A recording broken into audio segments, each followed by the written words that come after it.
Hey everyone, ready to dive into something incredible. We're talking super fast molecule identification. Like, imagine doctors diagnosing diseases in minutes instead of days, scientists developing those life-saving drugs but way faster, engineers creating materials with, I don't know, crazy properties. Sounds pretty sci-fi, right? It does. But guess what? It's becoming reality thanks to a breakthrough in Raman spectroscopy. Oh yeah, this technique just got 100 times faster. It went from like a snail's pace to analyzing molecules at lightning speed. And that's what today's deep dive is all about, this groundbreaking research from the University of Tokyo. We found it in SciTech Daily. Yeah, and what's really amazing is this isn't just like a small improvement. This is massive. Huge, right. It's a total game changer, a complete paradigm shift that could revolutionize, countless fields. Oh, I'm with you. It's like suddenly having this superpower to see the world, but like at a molecular level and with incredible speed and precision. Okay, I'm hooked already. But before we go too far, for those who maybe aren't as familiar, can you explain Raman spectroscopy? Like, what is it and why is this speed boost such a big deal? Absolutely. So picture this. You shine a laser pointer at a molecule, right? Okay. And the light interacts with that molecule, making its bonds vibrate and rotate. It's almost like, a tiny little molecular dance party. I love that. This interaction then scatters the laser light. And get this, by analyzing that scattered light, we can create a unique fingerprint for that specific molecule. So it's like each molecule has its own little signature tune, and Raman spectroscopy is like listening in. Exactly. It's like a super high-tech way to identify molecules based on these vibrational patterns. It's really cool. Yeah, and this technique is already being used in tons of different applications. I mean, everything from identifying counterfeit drugs to even analyzing those ancient artifacts. Yeah. But the speed at which we could do all of this has always been the problem. It's been holding us back. Oh, I see. Think of it like trying to watch a high-speed car chase, but in slow motion. Okay. You might catch glimpses of what's happening, but you're missing so much. You're missing all the good stuff. Right. And this new research is essentially giving us the ability to watch that same car chase in real time. Oh, wow. We can capture everything now. Yeah. The researchers have actually managed to increase the speed of Raman spectroscopy, wait for it, by a factor of 100. 100? 100. It's mind-blowing. To put it in perspective, imagine reading an entire library in the time it takes you to finish just one page. That's insane. Yeah, that's the kind of leap we're talking about here. Wow, I can already see how this could have massive implications, but I'm curious, how did they actually achieve this? Did they invent some new type of laser or something? It wasn't just a single invention. It's this really ingenious combination of three innovations. Yeah. First, they used a technique called coherent Raman spectroscopy, which basically amplifies those molecular vibrations so the fingerprint is way clearer and easier to detect. It's like turning up the volume at that molecular dance party we were talking about. I like that. So you could hear every single beat. So they amplified the signal to basically get a clearer reading. Makes sense. What else? They also used a very, very special type of laser called an ultrashort pulse laser. Okay. And this laser emits light bursts that are so incredibly fast, it's like capturing a hummingbird's wings mid-flight. Whoa, okay. And these super brief pulses allow them to capture those super rapid molecular vibrations, but with this insane precision. So they boosted the signal, and they used this super fast laser. What was the third thing? What was the final piece of the puzzle? That would be time stretch technology. Okay. And it uses optical fibers. Interesting. Think of it like taking that high-speed video we were talking about and slowing it down so you can see all those details we were missing before. This tech stretches out the signal over time, making it way easier to analyze at those, super high speeds. So they amplified the signal, they used that super fast laser, and then they basically stretched out the data so they could analyze it. That's clever. Right. I'm still curious, though. Why is this faster measurement rate? Why is it such a big deal? Well, let's say you're a doctor and you're trying to diagnose a patient, and this patient has a potentially life-threatening condition. Okay, high stakes. High stakes, exactly. With traditional Raman spectroscopy, you might be waiting days, maybe even weeks for lab results. But with this new technology, you can get those same results in minutes. Wow. Which means you can make those critical decisions and start treatment much, much faster. That would be an absolute game changer for healthcare. Oh, absolutely. No more waiting for test results, no more agonizing wait times. Right. Think about all the other areas where this could be revolutionary. Imagine being able to analyze the composition of materials in real time Okay, yeah. as they're being manufactured. What would that mean for us? It means we could start creating lighter, stronger, more durable materials. I'm listening. And I'm talking everything from airplanes to smartphones. Everything could be improved. So, faster disease diagnosis, next-gen materials, I mean, the possibilities really are mind-boggling. They are. But I do want to know a little bit more about how this technology actually works. Like, on a deeper level, what are some of those key scientific principles behind Raman spectroscopy? And how did these researchers, how did they finally overcome those speed limitations that have kind of been holding this technology back for so long? I'm happy to dive into that. Let's take a closer look. So, before we got all caught up in how fast this stuff is moving, we were talking about the core principles of Raman spectroscopy. I think it's time we zoom in, like really close, and see what's happening down at the molecular level. Yeah, you know what? You're right. I have to admit, while all those potential applications are super fascinating, I'm also kind of curious about the nuts and bolts. Like how does this technique actually work? Well, it all boils down to this. It's the interaction of light with matter. So when a laser beam hits a molecule, most of that light just scatters right back unchanged. Scientists call that Rayleigh scattering. But a tiny, tiny fraction of the light, I'm talking like 1 in a million photons, interacts with that molecule in a very special way. It either gains a little bit of energy or loses a bit. And this makes the molecule vibrate at a specific frequency. Oh, okay. That's called Raman scattering. And this subtle, tiny shift in energy, that's the key to identifying that molecule. So it's almost like the laser is, I don't know, tickling the molecule. Yeah. And the way the molecule wiggles, that's what tells us what it is. A perfect analogy. And you see, every single molecule out there has its own set of these vibrational modes. So the pattern of these Raman scattered photons, well, it creates this distinct fingerprint. And it's that fingerprint that allows us to identify the molecule with incredible accuracy. This is really cool. But if this technique has been around for a while, why is the speed increase such a big deal? What were those roadblocks that they had to kind of figure out how to get around? So the main challenge has always been that Raman scattering, it's an incredibly weak phenomenon. Oh, okay. Remember how we talked about only 1 in a million photons actually undergoes that special Raman shift? Yeah. Well, it's like trying to hear someone whisper, but they're in a super crowded room. So they needed a way to basically amplify that whisper and make it stand out from all the other noise. That's it. That is exactly where those 3 innovations we talked about earlier come in. So first, you have coherent Raman spectroscopy, and that acts like a noise-canceling headphone. Okay. It's amplifying that Raman signal and suppressing all that background noise. Then we've got the ultrashort pulse laser, and that's like a high-speed strobe light. Oh. It's capturing those really, really fleeting molecular vibrations. Wow. And then lastly, the time stretch technology. That's like the slow motion replay.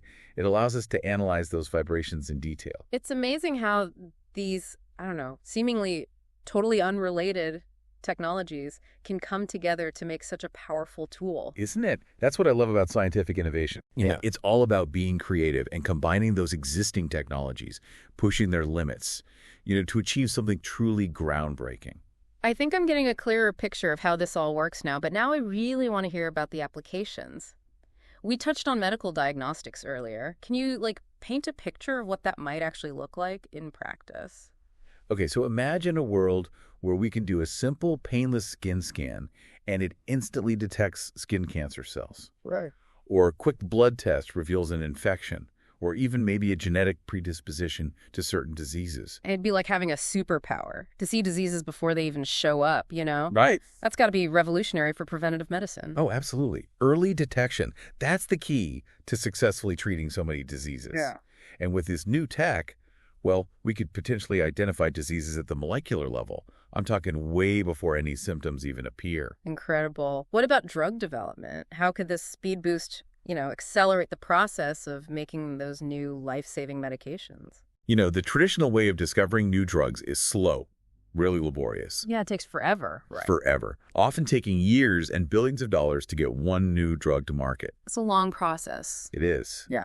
But with faster Raman spectroscopy, scientists could quickly screen, thousands of potential drug candidates and identify those that work with specific molecular targets. So it's not just like throwing darts in the dark anymore. It's like we'd have this laser-guided system to pinpoint the most promising ones. Exactly. And think about it. That would save so many lives. and help us finally develop treatments for diseases that, right now, have no cure. Yeah, you're right. And it's not just about the speed.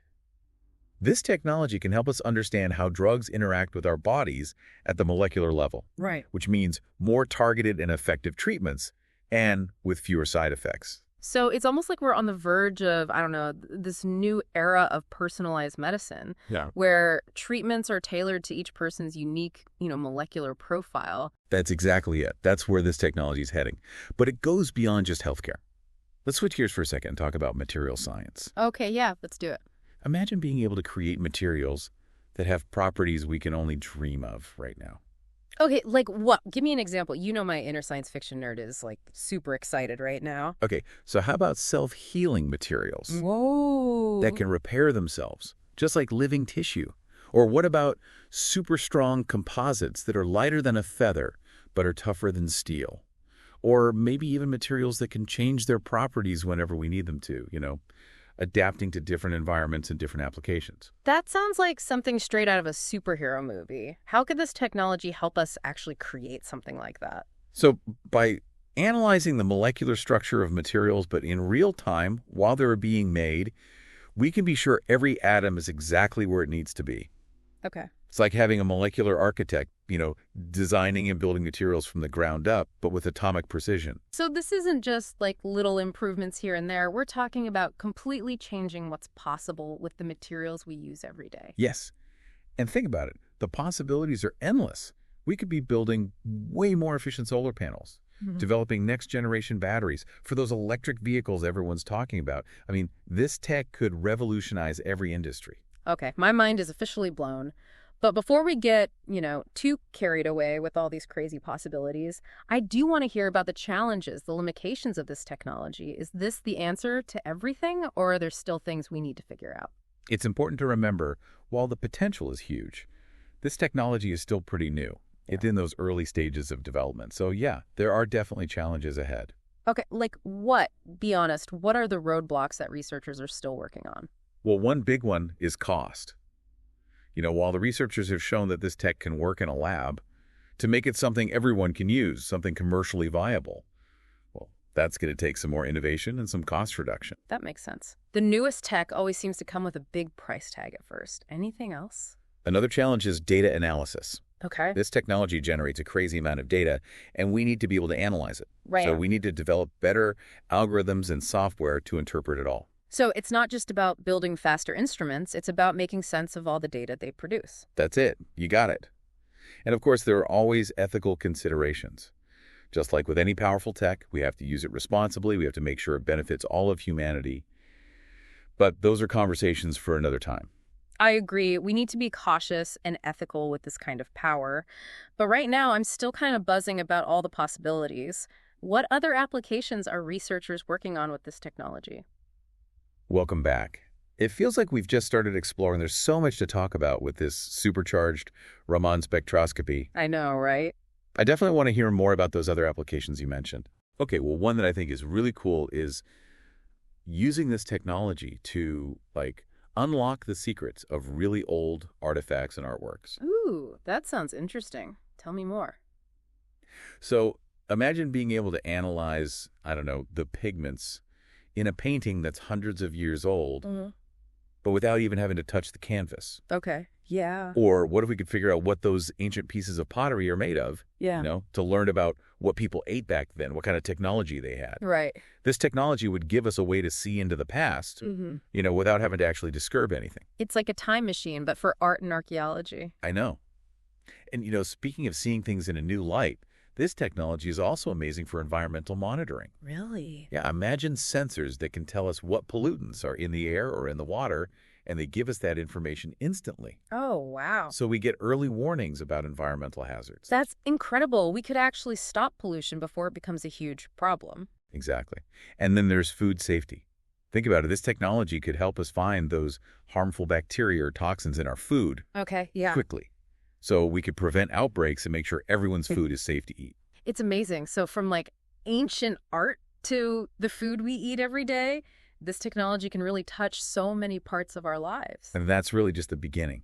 I think as scientists keep pushing the boundaries of what's possible, we're going to see more and more creative and totally unexpected uses for this technology, stuff we can't even imagine right now. This has been a really cool deep dive. I feel like we've gone on a journey into the world of science, into the future even. It's exciting, but a little bit scary too, you know? It is a powerful tool. And with that power comes responsibility, right? Yeah. We have to be careful and use it ethically. Yeah, I totally agree. But the potential is just enormous. I mean, we could be talking about curing diseases, protecting the planet. This tech could help us solve some of the biggest problems facing humanity. Absolutely. Well, as we wrap up, I want to leave our listeners with one last thought. We've seen how something that seems simple, just making something 100 times faster, can completely change the world. It can. It reminds us that maybe those biggest breakthroughs, the ones that really change everything, well, they come from pushing the limits of what we think is even possible. You know, I think you're right.